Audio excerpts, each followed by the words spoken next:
महाराष्ट्राच्या विधिमंडळाचं हे अधिवेशन महाराष्ट्राच्या उपराजधानीमध्ये सुरू आहे.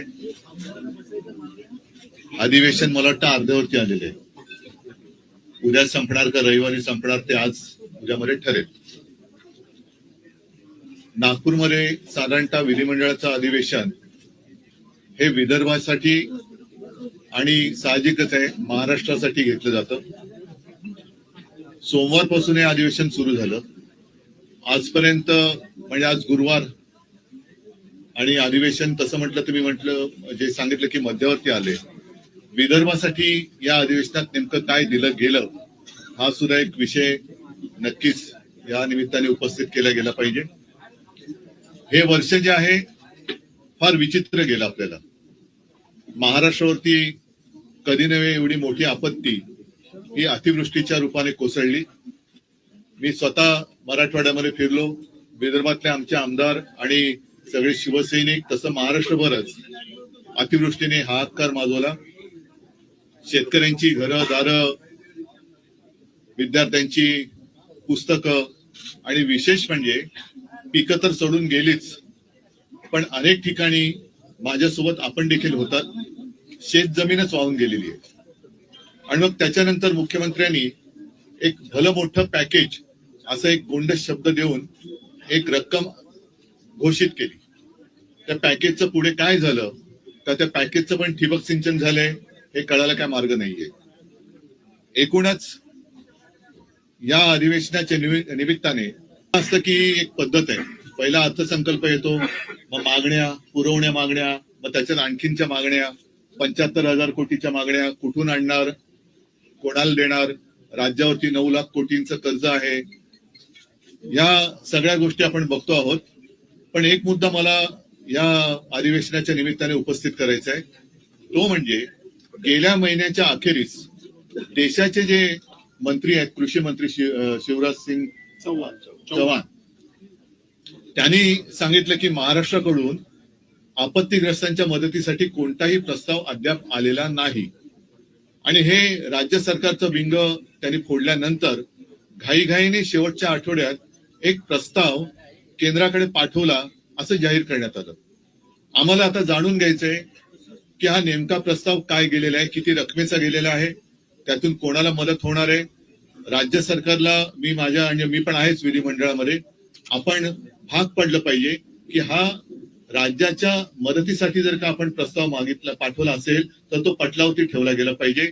राज्यातल्या जनतेचा, शेतकऱ्यांचा हा अधिकार आहे की मायबाप केंद्र सरकार आमच्यावरती दया दाखवणार आहे की नाही, आणि ते दया दाखवण्याच्या आधी राज्य सरकार हे नेमकं कसं तिथून मदत आणणार आहे. कारण डबल इंजिन सरकार आहे. त्याच्यामुळे 2 इंजिनचं सरकार एका इंजिनकडनं दुसऱ्या इंजिनाकडे, दुसऱ्या इंजिनाकडून परत पहिल्या इंजिनाकडे अशी नुसती ढकलपंची करणारे का खरोखर ही मदत पाठवणारे. आणि ती मदत तुमचं केवायसी बीवायसी सगळं करणं, आता या सगळ्या मदती त्या खातरजमा करण्यामध्ये अडकलेल्या आहेत.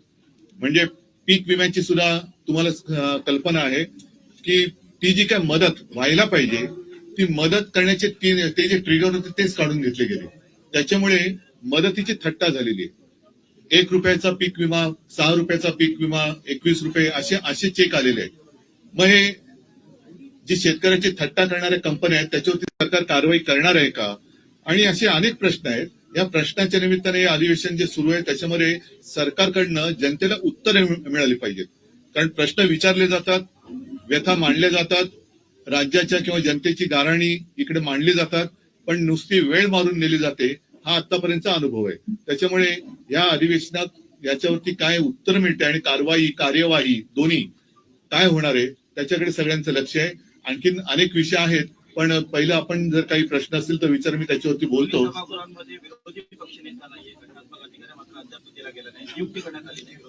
मी हे तुम्हाला का बोलायला सांगितलं, कारण हे प्रश्न तुम्ही जे विचारणार आहात तेच प्रश्न जनतेच्या मनात आहेत. मी अधिवेशनाला येण्याच्या आधी सुद्धा एक 8-10 दिवसापूर्वी असं म्हटलं होतं की गेल्या वर्षीच किंवा पहिल्या अधिवेशनातच मला असं वाटतं, हो ना भास्करराव, आम्ही विरोधी पक्ष नेते पदावरती दावा सांगितलेला आहे. त्याच्यासाठी भास्कररावांचं नाव देखील दिलेलं आहे आणि अजून अद्याप काही उत्तर मिळालेलं नाहीये. त्याच्याबद्दल तो खरंच नियम आहे की नाही हे सुद्धा कागदावरती कळू शकेल. पण नियम असला काय आणि नसला काय, जर नियम असला तरी आणि नसला तरी उपमुख्यमंत्री पद हे संविधानिक नसलेलं पद हे एक नव्हे तर दोन दोन जे सरकार निर्माण करू शकतं ते विरोधी पक्षनेते पद द्यायला घाबरते का, हा एक मोठा विषय. म्हणजे कोणाला तुम्ही घाबरताय? एवढं सगळं मजबूत सरकार आहे, किती 200च्या वरती जागा निवडून आलेल्या आहेत, केंद्र सरकारचा मोठा आशीर्वाद तुमच्यावरती आहे. एवढं असल्यानंतर विरोधी पक्षनेते पदाला तुम्ही घाबरताय का? आणि जर विरोधी पक्षनेते पदासाठी नियम लावणार असाल तर उपमुख्यमंत्री ही असंविधानिक पदं ही रद्द केली गेली पाहिजेत. ते सुद्धा जी काय त्यांच्याकडे खाती असतील त्या खात्याप्रमाणेच ते मंत्री ओळखले गेले पाहिजेत. कारण भाजपच्याच लोकांनी सांगितले की नंबर 1लाच महत्व असतं, 2 आणि 3ला काही महत्व नसतं. त्याच्यामुळे ते बिन नंबराचे जे मंत्री आहेत त्यांचं काय महत्व नाही महाराष्ट्रात. विधानसभा अध्यक्षांची आहेत, विरोधी पक्षनेता नियुक्ती हे एकमेकांवर ढकलण्याचा प्रयत्न नेहमी होतो. तर मग नाही, भेटण्यापेक्षा हे भेटण्याची काय लोकशाहीतली मांडणी आहे, लोकशाहीतली मांडणी आहे. अध्यक्षांना आणि मुख्यमंत्र्यांना हे कसं सगळं सांगड घातले गेले तुम्हाला माहिती आहे. अध्यक्षांबद्दलची सुद्धा आमची मतं गेल्या टर्म मध्ये आम्ही व्यक्त केलेली आहेत. त्याच्यामुळे ही ढकलपंची करताना मग मुख्यमंत्र्यांनी विचारलं पाहिजे, लोकशाहीचा महत्वाचा घटक आहे, राज्याचे प्रमुख आहेत, की का तुम्ही अजून करत नाही? आम्ही तर पत्र दिलेलं आहे. शेतकऱ्यांच्या आत्महत्येचा प्रश्न घेऊन आहे. गेल्या 6 महिन्यामध्ये जवळपास 780 शेतकऱ्यांनी आत्महत्या केलेली आहे. विदर्भ आणि मराठवाड्यात त्यांचा आकडा अजूनही जास्त आहे. त्याच्याकडे कोणाचं लक्ष आहे? कारण सरकार अख्खच्या अख्ख प्रचारामध्ये गुंतलेलं आहे. हेलिकॉप्टर सुटतायत, बॅगा भरभरून आनंदाचा सीधा जातोय. या सगळ्या प्रचारात म्हणजे आता सुद्धा अधिवेशन आटपून ताबडतोब प्रचाराला लागतील. अधिवेशन संपल्यानंतर लगोलग दुसऱ्या निवडणुकीची आचारसंहिता लागेल. म्हणजे निवडणुका मागून निवडणुका, हा सगळा खेळ. आणि गेल्या वेळेची ही आता जी निवडणूक आहे अजून त्याचा निकाल लागायचा आहे. मला नाही वाटत अशी निवडणूक यापूर्वी महाराष्ट्र राज्याने अनुभवली होती. पूर्वी आपण इतर राज्यांच्या निवडणुकांची उदाहरणं द्यायचो की बघा तिकडे कशी गुंडागर्दी सुरू आहे, कसे बंदुका काढल्या जात आहेत, बूथ कॅप्चरिंग कसं केलं जात आहे, पैशाचं वाटप कसं केलं जातोय. हे सगळं आपल्या महाराष्ट्रामध्ये ज्यांची उदाहरणं देत होतो त्या राज्यात आता आपल्या महाराष्ट्राचं उदाहरण दिलं जात असेल की बघा तिकडे कशी बेबंदीशाही सुरू आहे. म्हणजे कोणाचं पायपोस कोणात राहिलेलं नाहीये. मित्र मित्र म्हणताना एकमेकावरती धाडी टाकतायत, एकमेकाचे पैसे उघडकीस आणतायत. रोज कोणत्या ना कोणत्या तरी मंत्र्याचे भ्रष्टाचार अगदी पुराव्यानिशी बाहेर येत आहेत, त्यांच्या फिल्म बाहेर येत आहेत, पैशाच्या थप्प्या बाहेर येत आहेत. तरी सुद्धा मुख्यमंत्री हिंब आहेत. म्हणजे मुख्यमंत्र्यांनी अजून एक खातं निर्माण केलं पाहिजे आणि त्याचं नाव पांघरुण मंत्री असं ठेवायला पाहिजे. म्हणजे जे बाकीचे जे मंत्री आहेत ते हातपाय पांघरुण बघून हातपाय तरी पसरतील आणि मुख्यमंत्री बसलेत पांघरुण घालायला. त्याच्यामुळे इतर खात्या माझ्या सूचना तर जाऊ दे ना, इतर खात्याच्या बरोबरीने मुख्यमंत्र्यांनी पांघरुण खातं हे तयार करावं आणि स्वतः त्याचं चार्ज घ्यावा. कारण त्यांच्याकडे म्हणजे मला मुख्यमंत्र्यांची दया होते की कोण होतास तू, काय झालास तू, एवढे सगळे भ्रष्टाचाराने जवळ घेतलंस तू, स्वतःच्या पांघरुणात घेतलंस तू, काय होतास तू, काय झालंस तू, भ्रष्टाचारानं पांघरुणात घेतलंस तू. तसं म्हणजे ही महाराष्ट्राची संस्कृती नाहीये. जसं इथे राज्य विधिमंडळाचं अधिवेशन सुरू आहे तसं संसदेतही अधिवेशन सुरू आहे आणि तिथे भाषणात अमित शहानी आणि तुमच्यावर आणि तुमच्या पक्षावर टीका केलेली आहे. जो न्यायमूर्तींविरोधात महाभियोग चालवला जातो आहे, जो प्रस्ताव विरोधी पक्षाकडून दिला गेलाय, त्यात तुमच्या पक्षाच्या नेत्यांनी काय विषय काय, तो जो मदुराईचा प्रश्न आहे, जो गृहमंत्र्यांना आहे, मला वाटतं तो एक जरा एक मिनिट.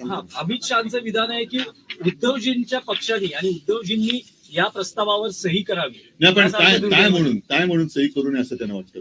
कोणत्या विषयावर? नहीं, मामला समझ में आ गया, लेकिन वो क्या कहना, अरे भाई कहना क्या चाहते हो? हिंदुत्वाचा ना, मग असं बोला ना. आता अमित शहा फार मोठे हिंदुत्ववादी आहेत आणि त्यांचा एक फोटो कोणीतरी ट्विट केलेला आहे. कारण हिंदुत्व मला अमित शहाने शिकवण्याची गरज नाहीये आणि भाजपाने तर अजिबात नाही आणि संघाने पण नाही. तूर्त काय झालेलं आहे की गेले 2-3 दिवस लोकसभेच्या म्हणजे संसदेच्या अधिवेशनामध्ये वंदे मातरम या विषयावरती चर्चा किंवा बहस एखाद्या राष्ट्रात राष्ट्रगीतावरनं बहस कशी काय होऊ शकते? आणि इतक्या वर्षानंतर ह्यांना अचानक वंदे मातरम का आठवलं? आपला देश त्या वंदे मातरमला 150 वर्ष झाली आणि भाजपचं वंदे मातरम हे फक्त 1 डे मातरम आहे, एका दिवसासाठी आहे 1 डे मातरम. कारण बाकीच्या वेळेला त्यांना त्याची काही पडलेली नाहीये. भारतात काय चाललेलं आहे, वंदे मातरम म्हणताना माझी माता किती दुःखात आहे याच्याकडे त्यांचं लक्ष नाही. पण हिंदुत्वावरनं आम्हाला अमित शहा जे विचारतायत, त्या अमित शहाना मला प्रश्न विचारायचा तुमच्या सगळ्यांच्या माध्यमातून, की तुमच्या मंत्रिमंडळात गोमांस खाणारे मंत्री आहेत आणि ते सांगतात की मी गोमांस खातो, कोण मला अडवते बघतो. आणि एवढंच नाहीये तर हा एक फोटो आहे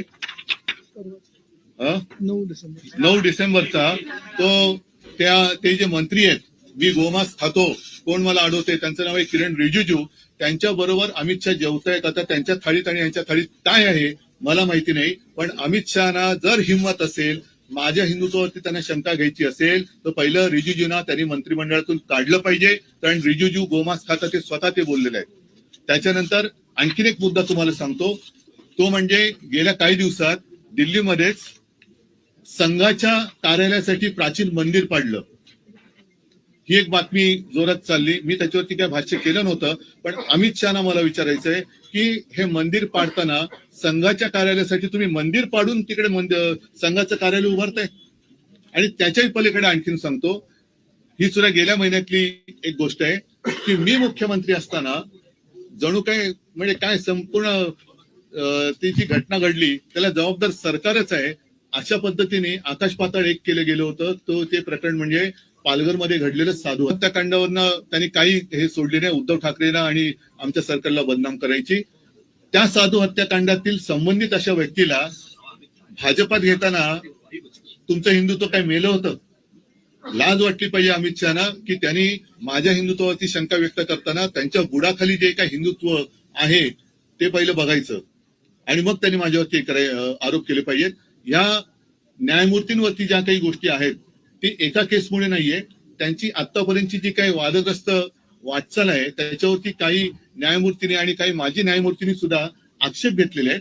हा सगळा प्रकार एकत्र केल्यानंतर एका केसवर नाही झालेला नाहीये.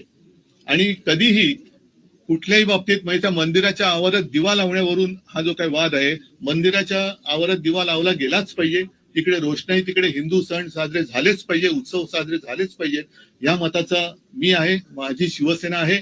आणि हिंदुत्वावरनं अमित शहानी शिकू नये. कारण परत एकदा सांगतो की वंदे मातरम ही चर्चा त्यांनी मला असं वाटतं की संघाचे कपडे उतरवण्यासाठी घेतली की काय. कारण त्याच्यावरनं बऱ्याच काही गोष्टी आता बाहेर आल्या. अगदी ते ज्यांना देव मानतात त्या श्यामाप्रसाद मुखर्जींचे सुद्धा मुस्लिम लीग वरवरचे काय साटलोट होतं आणि स्वातंत्र्य चळवळीमध्ये त्यांनी चले जावला कसा विरोध केला होता. फजलुल हक बरोबर बंगालच्या सरकारमध्ये ह्यांचे देव, त्यांचे देव माझे नाहीत, श्यामाप्रसाद मुखर्जी हे देशप्रेम बाजूला ठेवून कसे सामील झाले होते हे सगळं आता आलेलं आहे. आणि 3 ठिकाणी तिकडे त्यांनी मला वाटतं मुस्लिम लीग बरोबर सरकार स्थापन केली होती. आणि हे यांचे स्थापन करते, यांचे सिंध सेंट्रल प्रोव्हिन्स आणि 3 हे यांचे राजकारणातले जन्मदाते आणि ते आम्हाला हिंदुत्व शिकवायचं.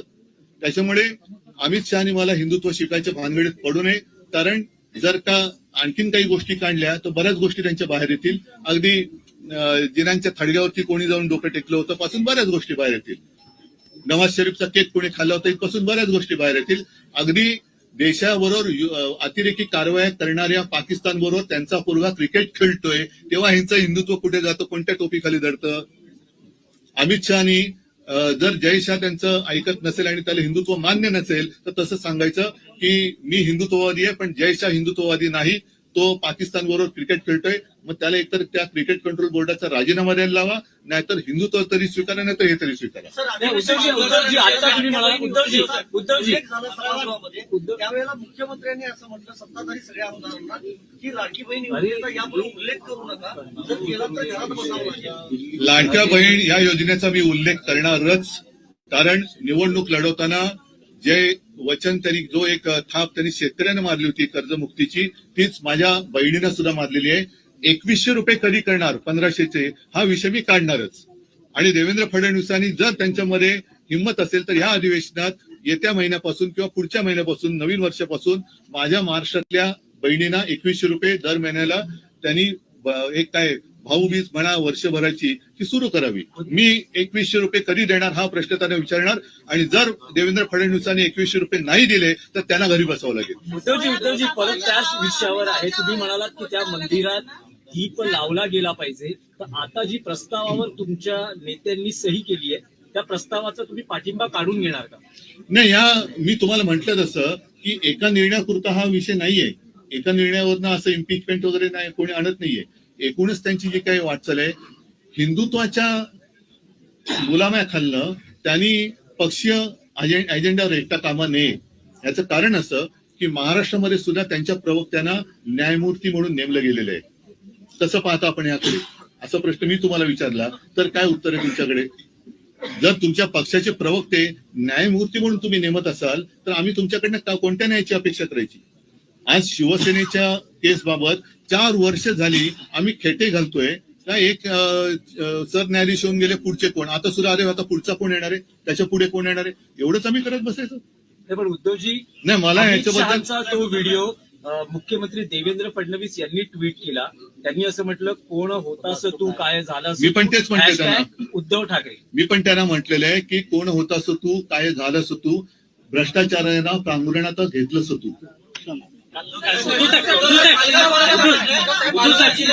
परिषदेमध्ये गुजरात राज्याने घुसखोरी केलेली आहे. सीमावाद तिथे देखील चिघाड आहे. गुजरात महाराष्ट्र सीमावाद हा अमित शहाचं मी जे बोललो ना अॅनाकोंडा, हा अॅनाकोंडा आता मुंबई गिळायच्या दिशेने वाटचाल करायला लागलेला आहे आणि त्यांनी एक पाऊल पुढे टाकून माझ्या महाराष्ट्राच्या राज्यातल्या गावांवरती जसं अरुणाचलवरती चीन हक्क सांगतोय तसं गुजरात हा माझ्या महाराष्ट्राच्या खेड्यांवरती हक्क सांगतोय.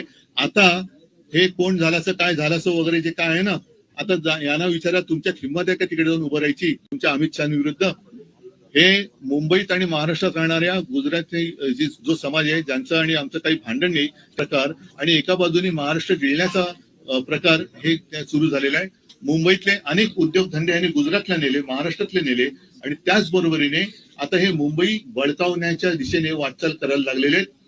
आम्ही तर हा प्रयत्न हाणून पाडल्याशिवाय राहणार नाही. सरकार काय करेल न करेल आम्हाला तशी काय पडलेली नाहीये आणि या सरकारकडनं धाडसाची तर काय आम्हाला अपेक्षा नाही.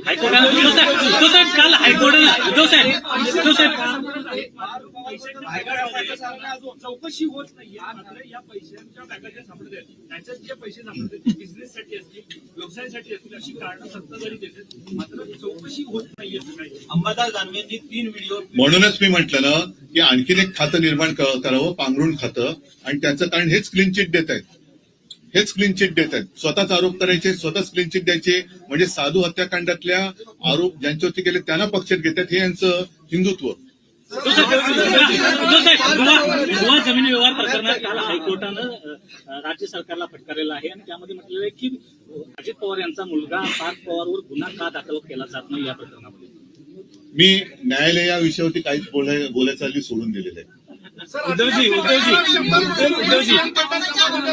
आदिवासीच्या काळात 100 कोटी रुपये सीएम फंडामध्ये जमा झाले होते. मात्र त्यातून 70-80 लाखच शेतकऱ्यांना देण्यात आले. काय अतिवृष्टीच्या हजारच शेतकऱ्यांना वाटप करण्यात आलं. आदिवासीच्या काळात 100 कोटी. ठीक आहे, तुम्ही शेतकऱ्यात जाऊन त्यांना म्हणून मी पण येतो, तुम्ही पण या, आणि शेतकरी कोणाला प्रेमाने मिठी मारतो ते शेतकऱ्याला कळू दे. या अधिवेशनामध्ये कुठलंही डिक्लेअर केलं नाही. सोयाबीन आणि कापसाला भाव शेतकऱ्यांना हे देण्यात येत नाही असंही त्यांनी म्हणजे बोललेलं नाही. एवढ्या मोठ्या अधिवेशनामध्ये मी तोच अधिवेशन होते. आणि दुसरं महागाई आणि बेरोजगारी भरपूर आहे. ते महागाई सुद्धा वाढत झाली, बेरोजगार आहेतच. तर यावर आपलं काय?